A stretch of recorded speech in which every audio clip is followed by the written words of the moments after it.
देखो, अब अभी हमारे पास में जो क्वेश्चन है वो क्वेश्चन है कि √2 इज एन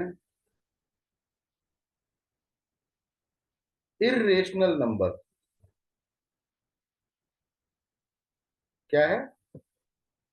इर्रेशनल नंबर है। ठीक है भाई। तो अगर मैं इसी क्वेश्चन को ऐसे लिख दूं कि √2 is not a rational number, तो भी हमारे पास में कोई दिक्कत नहीं है। अब मुझे इस चीज को प्रूव करना है। तो अब कैसे प्रूव किया जाए? इसके लिए मैं सबसे पहले तो ये मानूंगा कि √2 एक रेशनल नंबर है। √2 एक रेशनल नंबर है। ऐसा स्टेटमेंट मेरा गलत है। ठीक है, दिस इज फॉल्स स्टेटमेंट। तो सबसे पहले क्या काम करो, कंसिडर कीजिए कि √2 इज अ रेशनल नंबर। मान लिया।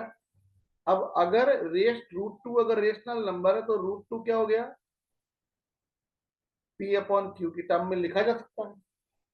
√2 को P/Q की टर्म्स में लिखा जा सकता है, जहां पर P और Q, P और Q ये को प्राइम है,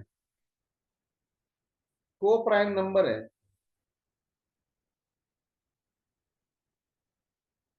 को प्राइम नंबर कौन से होते हैं? दो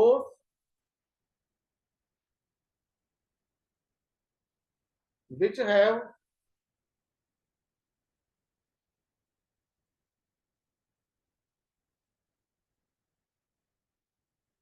HCF ओनली वन, यानी जिनका HCF वन के बराबर है। ठीक है सर। अगर मैं एनी हाउ कैसे भी करके ये चीज प्रूव कर दूं कि P और Q का HCF वन के अलावा भी कुछ और है, तो ये जो मेरा स्टेटमेंट है ये गलत हो जाएगा और मुझे इसे गलत ही प्रूव करना है। ठीक है। इसके लिए मैं क्या करूं? सबसे पहले तो आप इसका करो स्क्वायर। तो √2 का whole square P² upon Q² के बराबर होता है। तो हमारे पास क्लियर हो गया कि P² अपॉन Q² 2 के बराबर हो गया, यानी कि P² डिवाइड बाई 2 जो है वो Q² के बराबर है। तो अब इसकी खास बात यह है कि P² इज डिविजिबल बाई 2। तो P आल्सो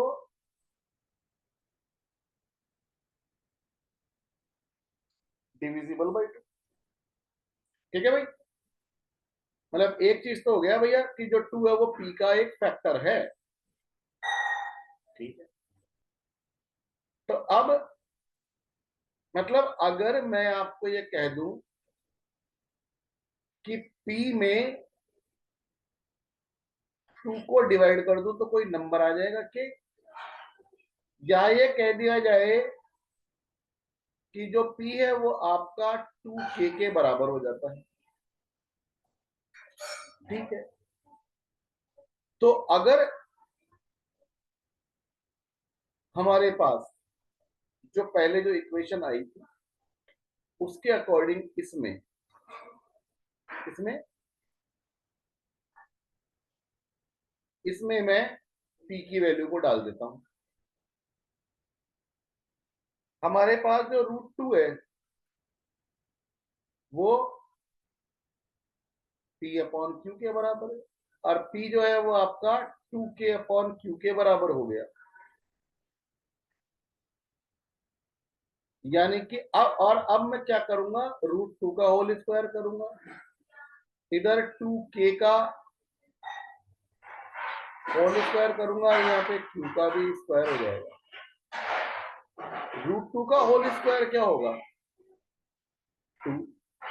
2k का होल स्क्वायर क्या आएगा? 4k square. अपॉन में क्या जाएगा? Q square. अब एक चीज को देखो, 2q स्क्वायर किसके बराबर है? 4k स्क्वायर के बराबर। 2 1 जा 2 और 2 2 जा 4। यानी कि यहां से पिक्चर ये क्लियर हो गई, जो क्यू स्क्वायर है वो 2k स्क्वायर के बराबर हो गया। तो अब क्यू स्क्वायर में अगर 2 को डिवाइड कर रहे हो तो वैल्यू आ रही है k।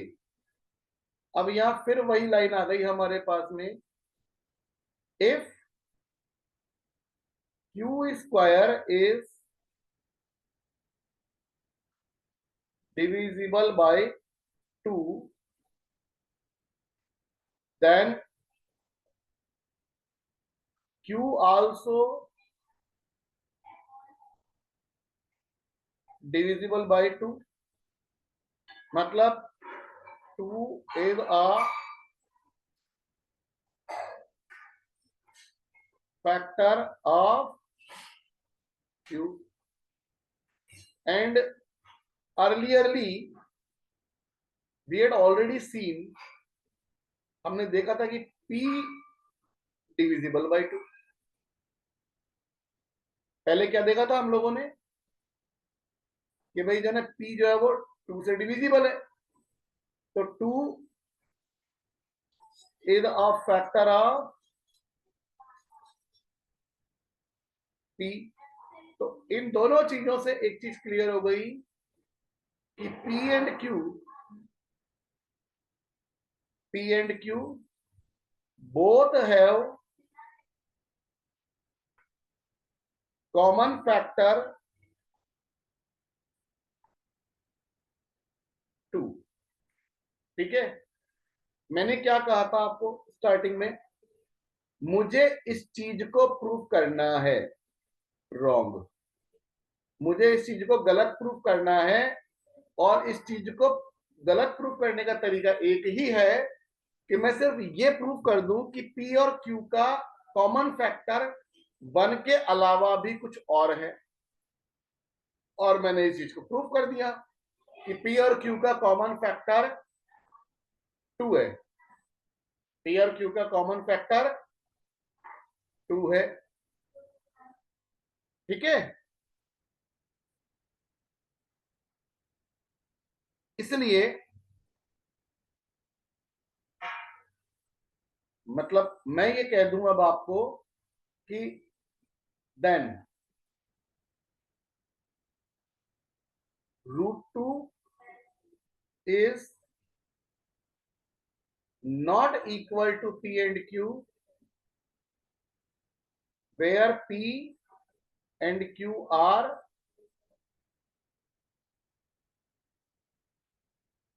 co-prime number। so √2 is not a rational number. ये हमारे पास में कहानी है। ठीक, ऐसे करके ये आप लोगों का सबसे इंपॉर्टेंट जो है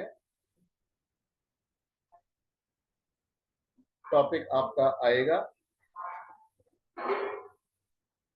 जो कि आपको क्वेश्चन है, मोस्ट इंपॉर्टेंट क्वेश्चन है। ऐसा कोई सा एग्जामिनेशन नहीं है जिसमें ये क्वेश्चन ना आए। ठीक है, ऐसा है।